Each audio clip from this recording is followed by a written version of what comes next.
within this 6-month period to Asked submit? and answered already, Your Honor.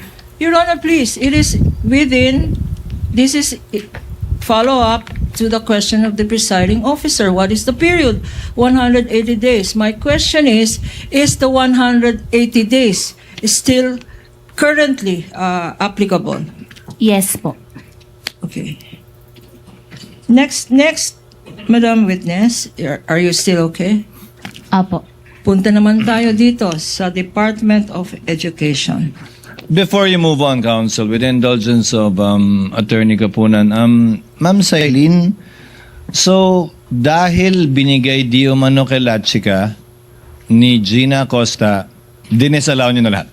Yes po, kasi direct violation po ito ng joint circular.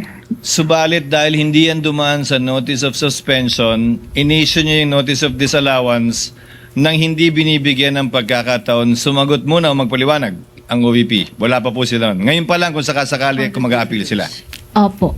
So you have not heard the side of the Vice President or the OVP's office with respect to what you heard Gina Acosta say under oath in the House hearings. Wala pa Okay. silang response doon. Wala pa po. Wala Doon pa na rin lang kayong- po. Doon na lang po sa appeal. Doon na lamang. So in-issue nyo to nang hindi naririnig yung panic nila. Opo. You may proceed, Counsel, to the DepEd. Ang nakalagay po rito na activity nila is provided rice box to Morsha fire victims. Sandali. Rice box to Morsha fire victims. Baka confidential ang rice victims na yan, Madam Witness. Tapos tupad beneficiaries at BCNHS. Can you speak to the mic, please? Tupad beneficiaries at BCNHS Gym, Dole, Tupad payout May 1, 2023, 198 recipients, daily wage for 50, a total of 841 cash disbursed 10 days. Mga tupad beneficiaries, linista dyan, kung magkano. Ito po yung mga naging activity po dun sa So, Bacolod rice satellite. giving, tupad activities, ano pa? Medical mission po. Medical mission, Release of rice boxes to beneficiaries in Sebastian Antique.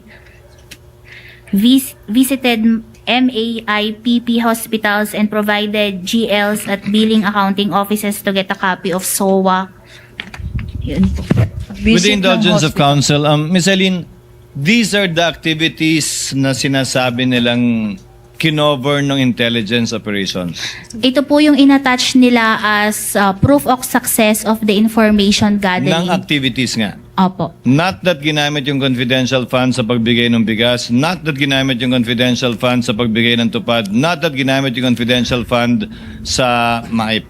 Opo. Bale po, ito yung naging activities ng Vice President po. Pero Na- hindi po yung confidential fund yung ginamit dito. Na naging ligtas siya, ika nga. Opo, base sa parang protective conducted activities. surveillance activities po sa mga programang ito. Okay. You may proceed, Counsel.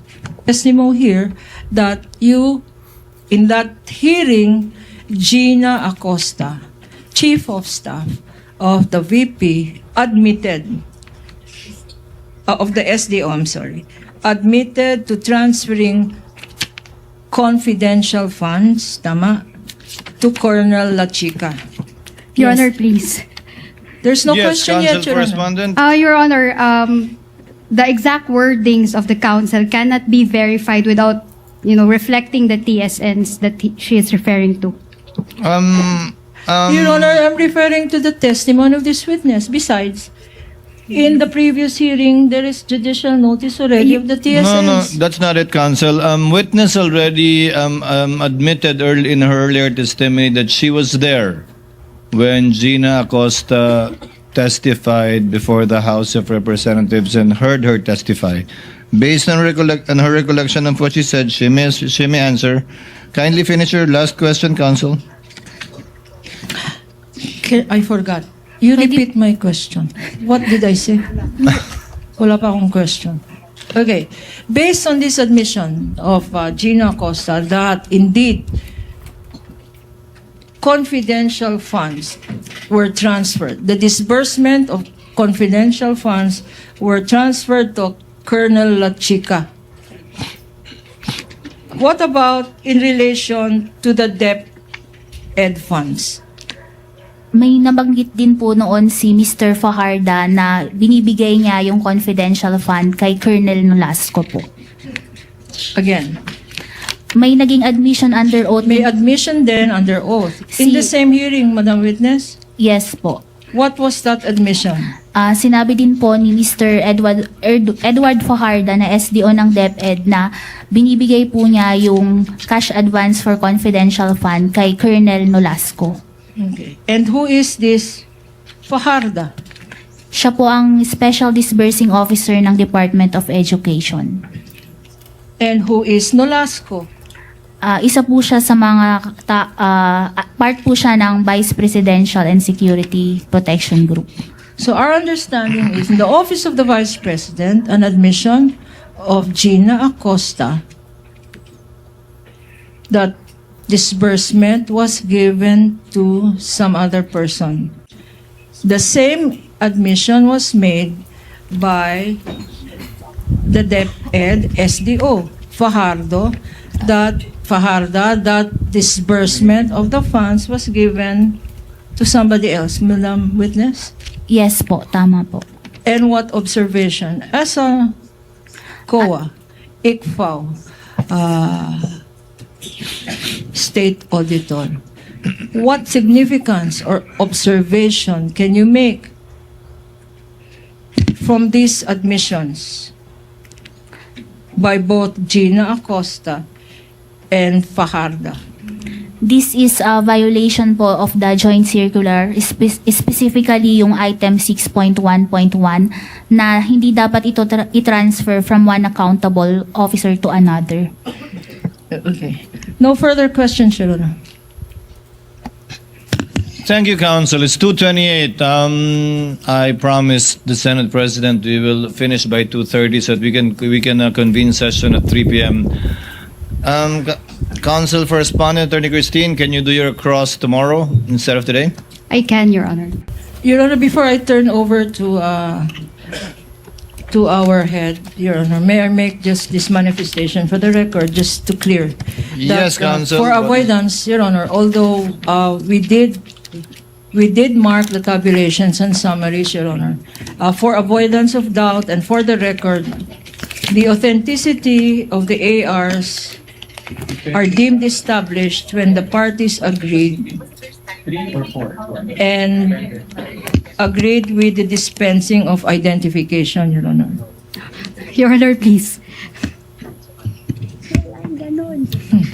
So noted. Thank you, Your Honor, please.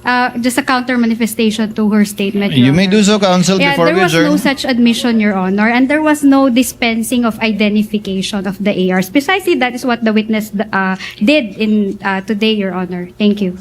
It is without prejudice to Counsel for Respondent crossing the witness using their copies of the AR, which reminds the presiding officer to also remind the Counsel for the Respondent to kindly submit copies of their pre-marked documents, specifically the ARs covering the last quarter of 2022 and the first 3 quarters of 2023 for both the OVP and the DepEd insofar as the first 3 quarters of 2023 is concerned. If not within today, by tomorrow, Counsel. Attorney Christine? Yes, Your Honor, we'll do that. Thank you very much. What is the pleasure of Senator Judge Zubiri? Thank you very much, Mr. President. Mr. President, I could see that having the sessions for the impeachment court in the morning, we have to put a halt because of the session in the afternoon. May I make a suggestion? That in the last week when we did our sessions, we only took about 2 to 3 hours the most tackling our legislative calendar. May I make a suggestion that we move our legislative sessions in the morning at 10 and then have the impeachment trial at 3 in the afternoon so that we are not hampered by our legislative calendar when discussions such as these are important. When you present evidence and the cross will be done by the counsels for the respondent, hindi po mapuputol yung kanilang discussion. Mr. President, hanggang sawa tayo, pwede tayo dito from 3 to 10 ng gabi. That way, lahat ng tao po ay makakapanood din ng mga sagot nila. And at the same time, we can do our work and maybe hasten the proceedings of the impeachment trial, Mr. President. That's my simple suggestion. And I would like to make it into a proper motion, Mr. President. Of course, giving leeway to the Senate, to the impeachment presiding officer, which days he would want to do it, Your Honors, my dear colleagues. The point of the Senator Judge Zubiri is well taken.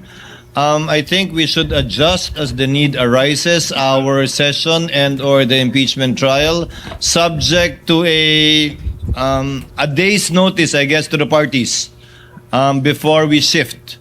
Hindi naman pwedeng the following day agad kung sakasakaling gagawin natin. But if ever we will do it, subject to notice to the parties. Yes, Senator Judge Pia.